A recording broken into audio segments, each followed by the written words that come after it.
Hi everyone, welcome back to Let's Play Dwarf Fortress. I am Sir Tristan, and in this episode we're going to start talking about food. Specifically here we're going to talk about farming, and even more specifically we're going to talk about below ground farming. Now, in the last episode, if you remember correctly, oops, meant to go down. And the episode before that we talked about dwarves' needs. They need shelter, which we've provided them some shelter here in the form of beds, a place to sleep. They need water, or more importantly alcohol, which we've set up with the still here, and go up, and if I press I to look at zones, I've set up a place for them to drink water if they need to, down here, where my mouse cursor is. So we've got those two needs set up. Let's talk about the next one, food. Makes sense, dwarves need food. One of the easiest ways to provide food is with farming. Now there's lots of other ways, and we're going to cover those in future videos, probably in the next few. But let's start with farming first, because that doesn't require a lot of setup to get started. Let's go, down one more level. Let's go to designations, D, and we want to mine something out, so D again. Let's see, I've got these down arrows here, or these ramps, if you remember from my very, I think, third episode, when I first started digging and made lots of mistakes there. So I think what I want to do is I'm going to go ahead and set up some farming rooms, or a farming room right here. Let's make it nice and symmetrical. Looks about right. And we will let, oops, oh, there we go. Let's hit escape one too many times. We will let the dwarves, hopefully, well, they're all sleeping right now. But once they're done sleeping, oh, there we go, they should wake up. Now, if you remember correctly in the last episode, I'm going to press Z. We're going to look at our status. We need to look at our kitchen. I'm going to press over and press enter. Press tab. Here we go. We get to our seeds. This is our list of seeds. Now, these 6, I believe, are all of our underground seeds. Let's actually take a look. Here, I actually have the farming wiki up, as I was reading it earlier, to make sure I was caught up on all the mechanics. Cave wheat, plump helmet, pigtail, sweet pod, dimple cup. These are all of our subterranean. So let's see, anything here? Rock nuts. Rock nuts are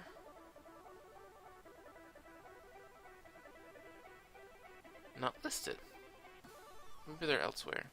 Anyway, most of these are below ground seeds, and so they can only be planted and they'll only thrive below ground. Where it says, if I hit K, see how it says subterranean in the bottom right here? Subterranean. That's what we need in order for our underground plants to grow. And they can't just grow on any kind of land. They actually have to grow on some type of soil. So whether that's clay or silt, or very specifically soil. Let's see. Okay, this is actually clay, so it should work here. If we want to, you could do it on rock as well, but that requires getting it wet first, and so we won't bother talking about that right now. So let's just assume you have some soil or some silt. I'm not sure if it works on sand. I don't think it works on sand. So what do we need? Well, first off we need seeds. Like I was saying, press Z, go to the kitchen, hit tab, and go to seeds. Sure enough, we have plenty of seeds. Now, some of these are for clothes, like pigtail. Seeds are for clothes. So that's clearly not going to work. Let's just talk about plump helmets for now. We have a lot of plump helmet seeds. As you can see, we have about 20. We don't know exactly how many because we haven't assigned anyone to count yet. I talked about that in the last episode. We'll get to that, but not for now.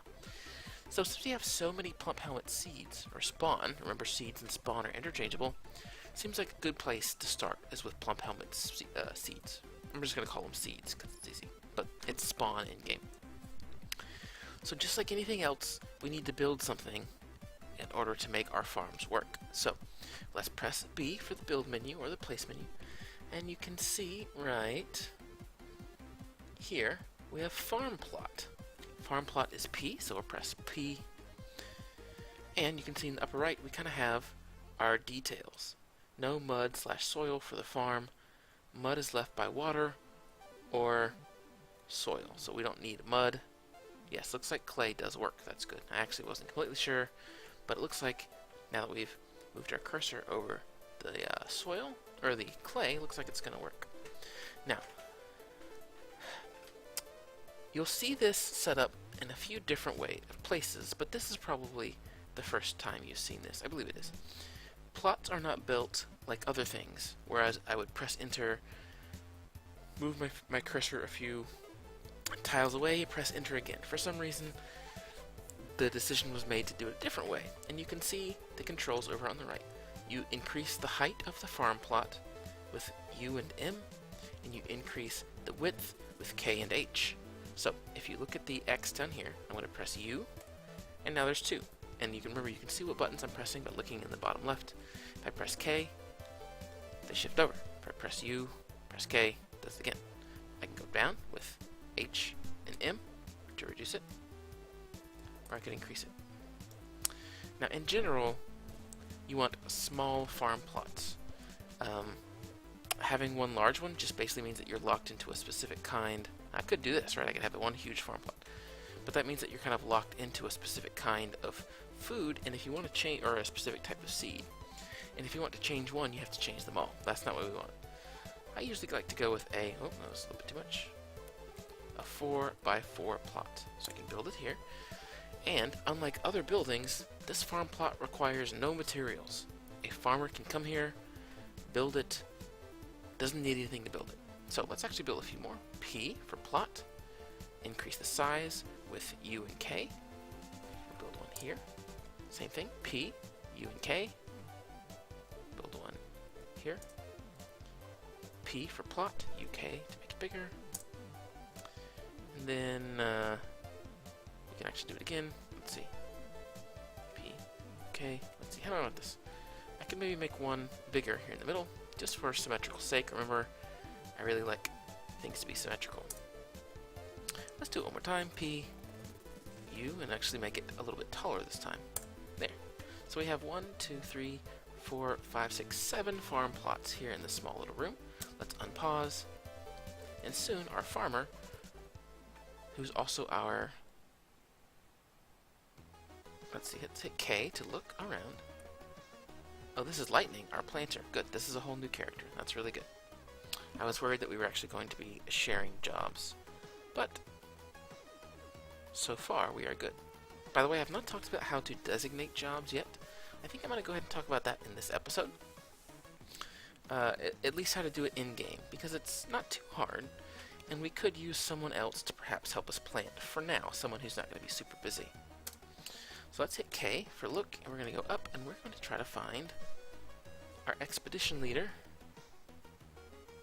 who I know happens to be right here, Waka. Now, if you look on the bottom right, looking at Waka, we can press enter to view him. You've seen this before. Oops, this is actually the wrong screen. My mistake. We actually don't want that screen, do we? Let's see. Nope, oh, that's the wrong one. Also the wrong one. Okay, there's actually a different screen that we want. Let's see here. Apologies, I need to look briefly. It's not J.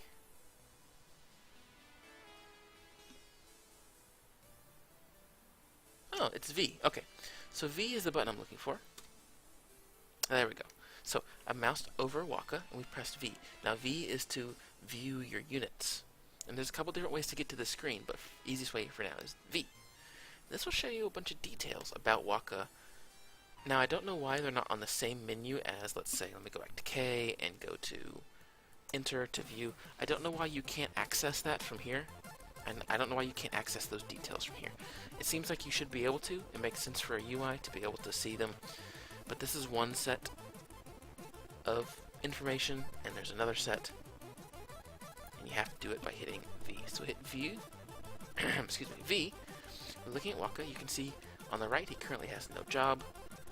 And these are all his skills. He's a novice appraiser, a persuader, negotiator, judger of intent, conversationalist, comedian, consoler. Some of these he just gains just by talking to other dwarves and being near them. But these ones at the top is the ones that we gave him. You can see we can press C. Well, actually it's not going to do anything. Press B to toggle off his labor job. Now his only labor job right now is novice appraiser. Appraiser. If we press B, see how labor turns off, appraiser is gone. We hit M and all his miscellaneous ones disappear. So we can customize what we want to see so that we can get very specific information about the dwarf. Now right now we're looking at the G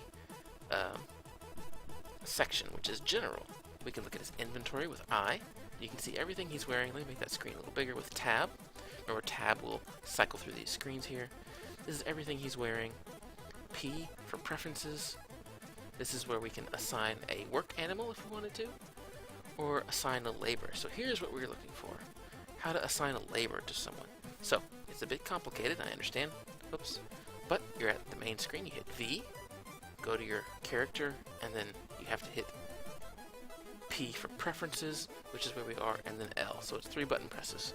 So I've hit L, and now as you can see, there's a giant list. I can use the plus and minus to scroll through. There's a giant list of all the abilities, or all the jobs in the game. And they're broken down by subcategory. So I'll go to farming and related, press enter. Now you can see butchery, tanning, farming, all the different farming related things. We want to turn on farming so he will help with planting fields.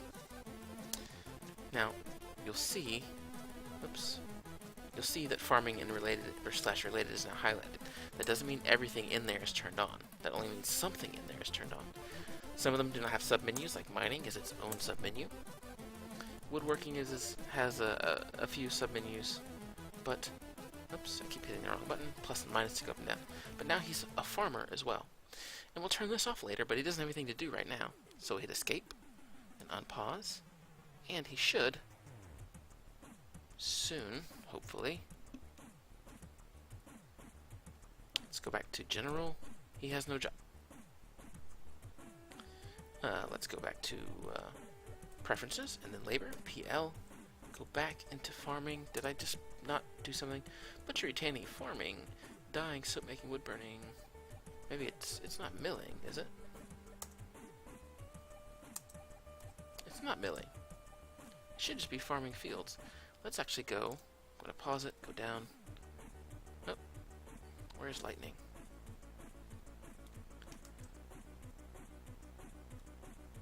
There's lightning. Let's take a look at her. Press V on lightning. Look at farming and related. So yeah, only farming fields is up. So I guess that means that there's nothing. Let's see. Let's go back to V and G for general. She also has no job. Oh right, this makes sense. Okay, I was confused as to why they weren't doing anything. This is why. I'm gonna hit K, and all my fields, all my farm plots are there. That's why they don't have anything to do, because we've not told them to plant anything. Now, just like workshops, you want to press the Q button to see a building's, or to adjust a building's preferences or tasks to build, basically. Here it's going to be preferences. So we're going to hit, yeah, it's right here. Set building tasks and preferences. I guess it could be a task. We're going to hit Q. And you can see here, this 4 tile section is flashing green, meaning we're highlighting this plot. If we go to the left, we're highlighting this plot, now this one, now this one, this one, this one, and this one. And we have a whole new menu over here on the right. At the top, you specify what you want to be planted, and at the bottom, you have to set by season. So you can't just say, create plump helmets here forever. It doesn't work that way. You have to specify per season. So it's A, B, C, and D to cycle through the seasons. And as you can see, I'm going to press it again. A for spring, B for summer, C for autumn, D for winter. Each one actually has a different growing conditions. So dimple cups, for example, can be grown in the spring, in the summer. Oh, that can actually be grown in all of them. Okay, query bushes can only be grown in the spring, in the summer, in the autumn, but cannot be grown in the winter. So you have to specify per season. Now, we're going to do plump helmets, as I talked about before. So we'll press A to go to spring. Use the plus and minus keys to navigate on the right.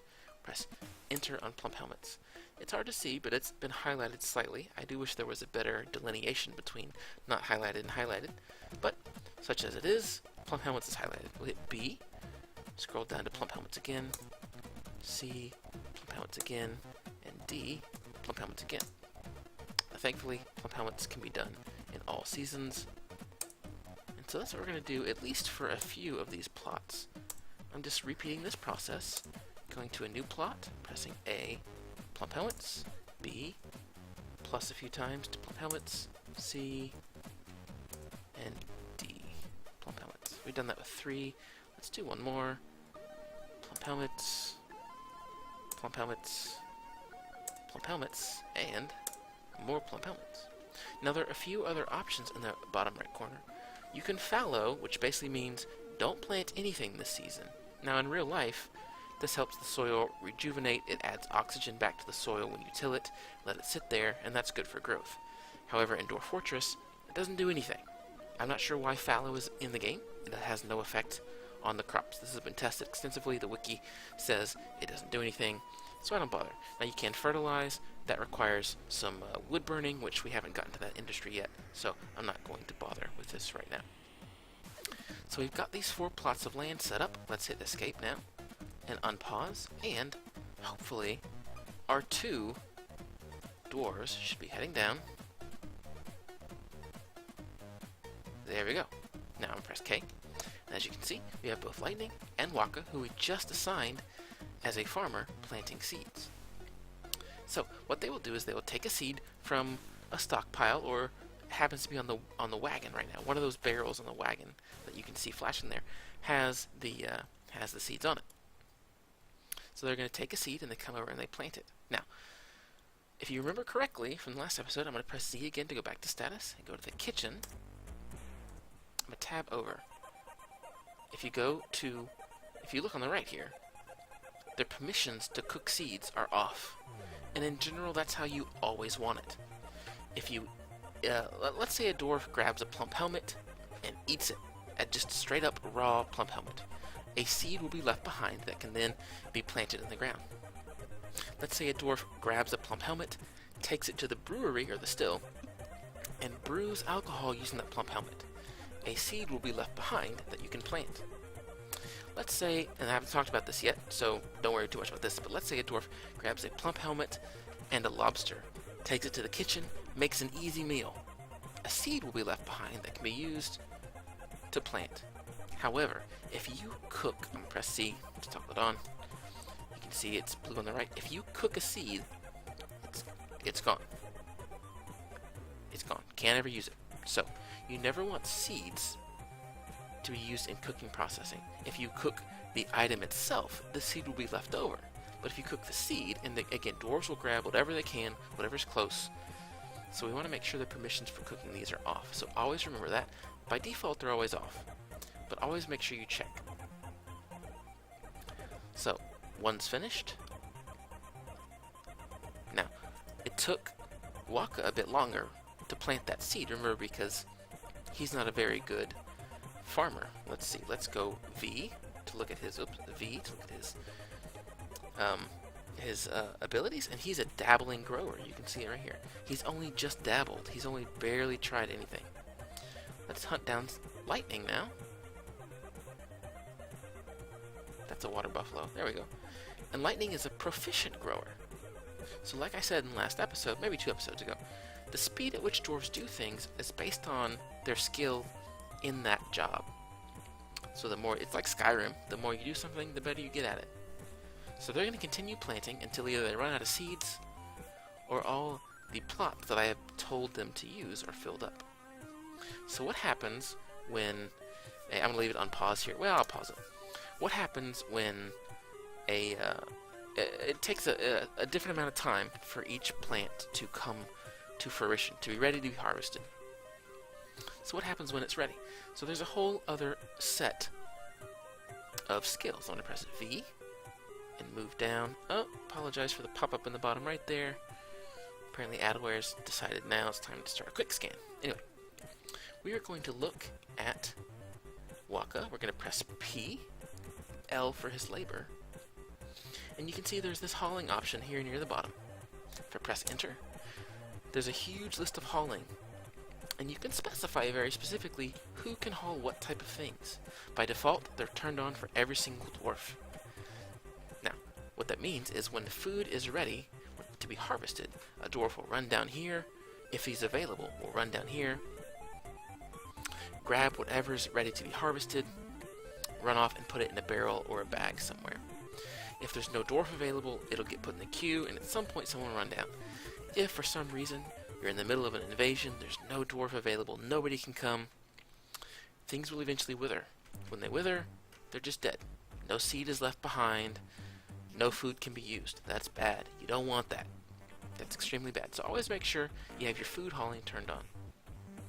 Now, as you can imagine, controlling your jobs based on this menu one at a time per dwarf is extremely difficult.